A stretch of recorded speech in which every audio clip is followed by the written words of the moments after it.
I don't know if I agree with that, but trying, right?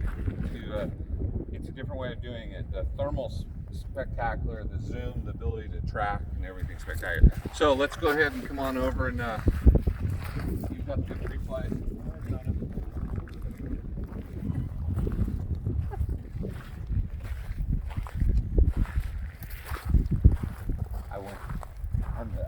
My wife and I, we went on a loop. We were supposed to do the Biloxi stuff there, the LiDAR at the island, but we got. For me, I'm not used to it. So we'll do pre-flight. I feel like I'm going to Chicago. I got cousins always laughing at me. Good? It's like I'm not used to it. Yep. Good, so on it's good. You created the app and you created what you're going to go fly right now. So you've got it all, your map all laid out and you know what you're going to do. We're going to do a demonstration of what the capabilities of zoom and thermal, just a demo. Okay, So no map, no mapped. So again, the TB37 batteries. And you're the RPIC and Yep. Eddie's operating the sensor. We're all going to act as VOs. Yep. So that's crew duties. Airspace, we're in Class D airspace. There's no restrictions right now. So someone looked. I did. Okay. And they're the scope of the op. I'm a tropical man. Top to bottom, left to right. Regardless of how you do it consistently and completely. So whether you start on top, and again, each of the craft has their own specific things. In particular, I know DJI and these tend to tear and rip. So when I'm just not looking for them to be secured, which I am, but I'm also looking for a white lift.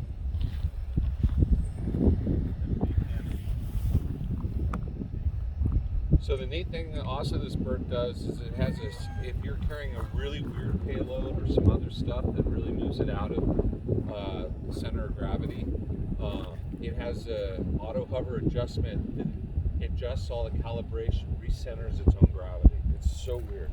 Never experienced that with any craft. So it calibrates the way, huh? Yeah, it will recenter its own calibration. So this and also another part, I'm just going to go around and show, now that it's connected, this actually has, the dreaded firmware and all the other things that always occur. This has the flight systems in here, if there are any issues. So any of the flight systems that have experienced any issue during the previous flights or the firmware's not, it'll give you that area. Instead of trying to do a generic firmware update, you actually work that one spot. And then, so that's a separate area, and then right into, it looks like pilot for the rest of the stuff. We're at a return home at 50 meters.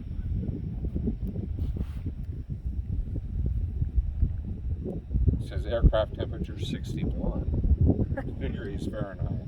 About to snuggle with it. Yeah. Okay. So the pilot camera in this, not the gimbaled camera, actually resembles very much. It gives a height over launch, height in MSL, and a height in AGL. So it has a built-in train knowing the AGL. It has a built-in, again, knowing from where it launched, and MSL. It has the artificial rise and everything else. Strobe. And then we go into the three cameras, be it the zoom, the IR, the zoom. If you go to zoom, you can actually operate the zoom. Okay. You hear the 300 actually goes and turns on to see if it will relock or re-release the props. It's pretty interesting. It's designed to actually expand them out and do all that. Pretty quiet, slows down. And then launching. They're up there.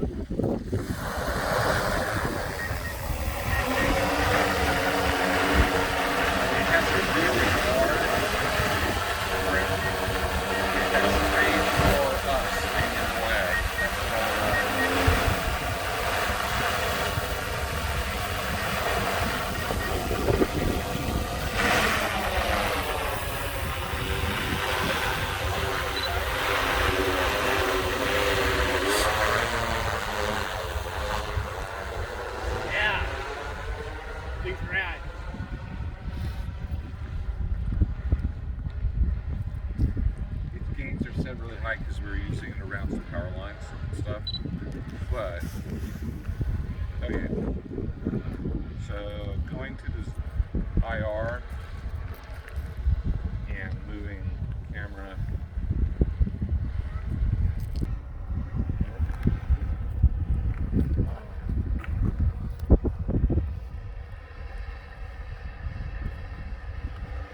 Yeah, I flew a M210 for U2 for like 8 months, and it wasn't RTK, but the difference between that and just, you know, consumer birds is crazy. That's next level. And does it have retractable gear? No. I don't know why they haven't done it and why they haven't gone with it, but That's an aircraft. again, the first person view system of the flight. So you're getting the collision avoidance, you're getting, again, MSL, and notice something else? What's WS and the direction and all that? Any idea?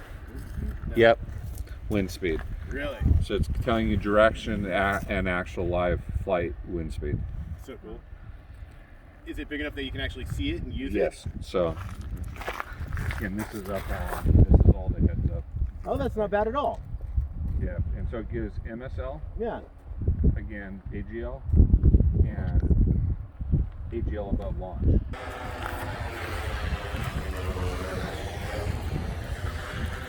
That's super quiet. Coming back, and I'm gonna kind of drop it down a little bit here.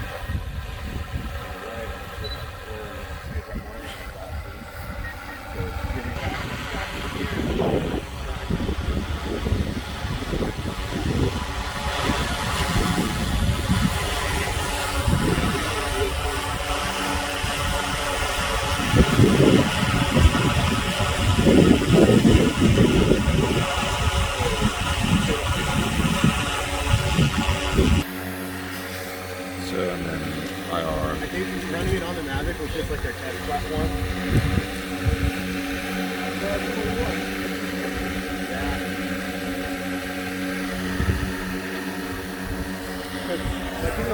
Start smart tracking. Okay. So now smart tracking's turned on. And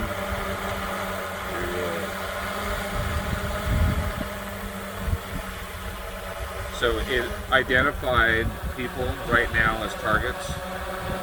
All, I don't know if you see that. Well, as the ability to track. Is it tracking? So it just turning it said, hey, all you guys are possible tracking. Wow. So yeah, so if we if one goes over here, hang on, and we start saying like this, now you're on track. You're tracking.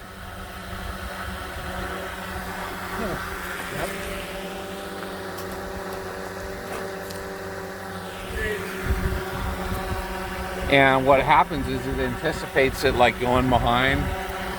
So you're That's awesome. and you have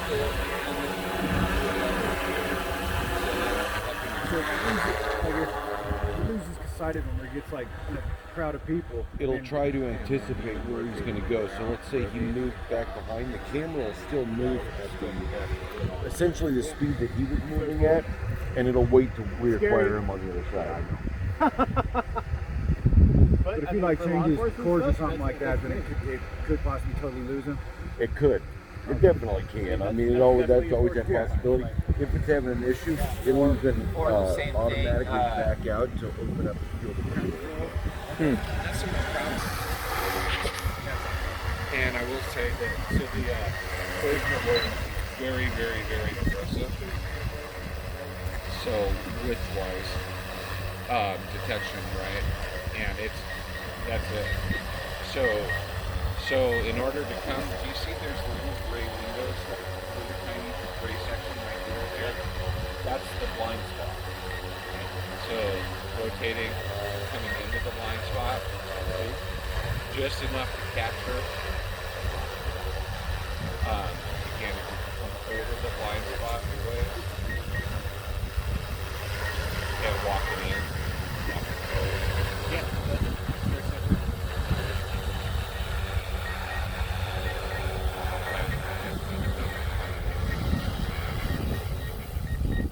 Yeah.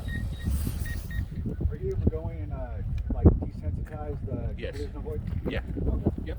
Absolutely. It was just that aggressive. Well, I'll be a monkey's uncle.